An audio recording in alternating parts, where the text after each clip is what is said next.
الکترونیکی و برگزاری کلاس‌های مجازی شیوه‌ها و بسترهای مختلفی قابل استفاده است و هر کدام از این بسترها و شیوه‌ها می‌تواند بسته به همکاری مناسب معلم و دانش آموز، برنامه‌ریزی دقیق و مناسب منجر به نتایج بهینه‌ای در امر یادگیری و آموزش بشود. اما از طرفی همگی قبول داریم که هر چقدر بستر برگزاری کلاس مجازی نزدیکترین شرایط را به کلاس حضوری امکان پذیر بکند، یعنی امکانات متنوع‌تر و کاربردی‌تری ارائه بدهد، می‌تواند در وصول به نتایج مناسب یادگیری ما را یاری بکند. برای مثال اگر که بستر برگزاری کلاس مجازی ما امکانات مختلفی مثل ارتباط همزمان صوتی، تصویری، بارگذاری فایل‌های مختلف، تخته مجازی، حضور و غیاب، گروه بندی و ضبط کلاس را داشته باشد، می‌تواند که نسبت به تماس صوتی یا پخش زنده یا ارسال آفلاین محتوای آموزشی بسیار مفیدتر واقع بشود.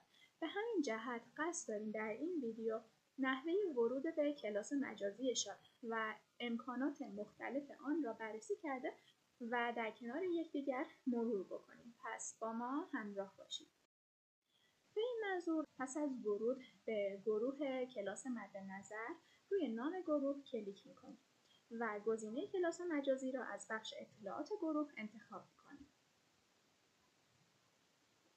سپس نقش خود را مشخص کرده و وارد کلاس مجازی می‌شویم و یا کلاس مجازی تشکیل می‌دهیم. در صفحه باز شده که صفحه کلاس مجازی است، بخش‌های مختلفی را می‌توانیم مشاهده کنیم. در استفاده از تلفن همراه هم با همین صفحه مواجه می‌شویم. منتها امکانات مختلف آن در بخش‌های مختلف تعبیه شده است. برای مثال گفتگو را در نوار پایینی می‌توانیم داشته باشیم و انتخاب بکنیم. همچنین کاربران را از نوار پایینی در صفحه تلفن همراه مشاهده کنیم. در این صفحه همانطور که مشاهده می‌کنید یک بخش مربوط به نمایش کاربران وجود دارد که دانش آموزان حاضر را می‌توانیم بررسی بکنیم. در کادر پایینی بخش گفتگو را داریم که امکان ارسال پیام در کنار داشتن صوت و تصویر و غیره فراهم است.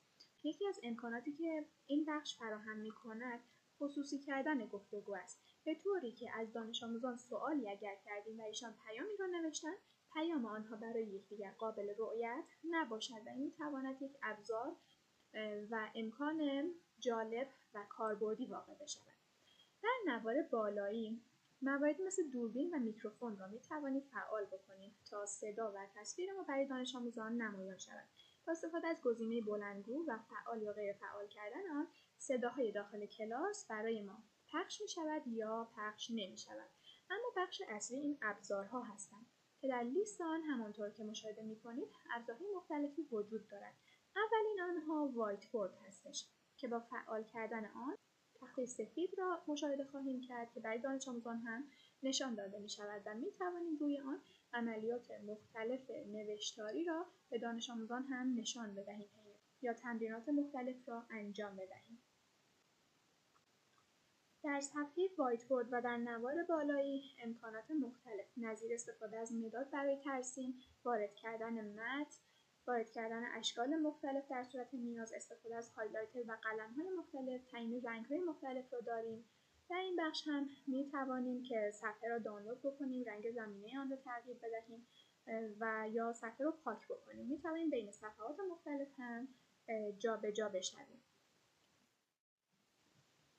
امکانات بعدی بخش مدیریت فایل ها هستش که می‌توانیم به آپلود فایل ها یا حذف اونها اقدام بکنیم. فایل هایی که می‌خوایم در کلاس مجازی استفاده بکنیم.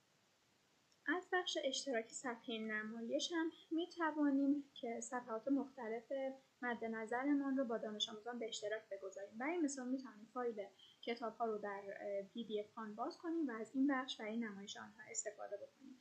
و یا همچنین اگر که استفاده از وایت بورد کلاس مجازی ممکن است باعث کند شدن کارکرد آن بشود یا بنا به هر دلیل امکانات آن برای ما کافی نباشد، از تخته‌های مجازی موجود در اینترنت استفاده کنیم. مثلا فانوتک تخته مجازی را سرچ می‌کنیم و وارد سایت آن می‌شویم. در صفحه‌ای که مشاهده می‌کنید می‌توانیم کتاب‌ها، عکس‌ها، ویدیوها، صوت‌های مختلف را وارد کنیم. از عناصر تولید محتوایی که در این فایل که در این سایت موجود است مثل خطکش یا ابزارهای دیگر استفاده بکنیم و امکانات بیشتری هم نسبت به تخته خود کلاس مجازی در آن ایجاد بکنیم. بسیار ابزارهای مختلف نوشتن رو استفاده بکنیم، ترسیم اشکال، استفاده از قلم‌ها، رنگ‌های مختلف، وارد کردن متن، برش دادن تصویر، رفتن به صفحات مختلف، ضبط صدا و تصویر و مواردی از این قبیل و از بخش به اشتراک گذاشتن صفحه نمایش هم این بخش رو با دانش آموزان شیر بکنیم. در بخش بعدی پرسش و نظرسنجی را داریم که می توانیم سوالاتی برای دانش آموزان مطرح بکنیم یا نظرسنجی هایی را ایجاد بکنیم. از بخش گروه بندی با تعیین تعداد گروه های مد نظر و نحوه تعیین اعضای گروه به ایجاد گروه بندی و برگزاری فعالیت های مربوطه بپردازیم. بخش بعدی حضور و غیاب هستش که می توانیم لیست حاضران و غایبان را به صورت یک فایل اکسل دانلود بکنیم و روزانه آنها را ثبت و نگهداری بکنیم. همچنین از بخش ضبط رویداد می توانیم به ضبط ویدیویی یا صوتی کلاس بپردازیم برای دانش آموزانی که به هر دلیلی نتوانستند سر کلاس حاضر بشوند و قصد داریم که کلاس رو با آنها هم به اشتراک بگذاریم. و این صفحه کلاس مجازی نرم افزار شاد هستش که به نسبت گفتگوی صوتی یا پخش زنده یا ارسال آفلاین محتوای آموزشی میتواند چندین برابر مفیدتر و کاربردی‌تر واقع بشود، هم آموزش را آسان بکند و هم یادگیری را امکان پذیرتر و بیشتر بکند. امیدوارم که این ویدیو برایتان مفید واقع شده باشد.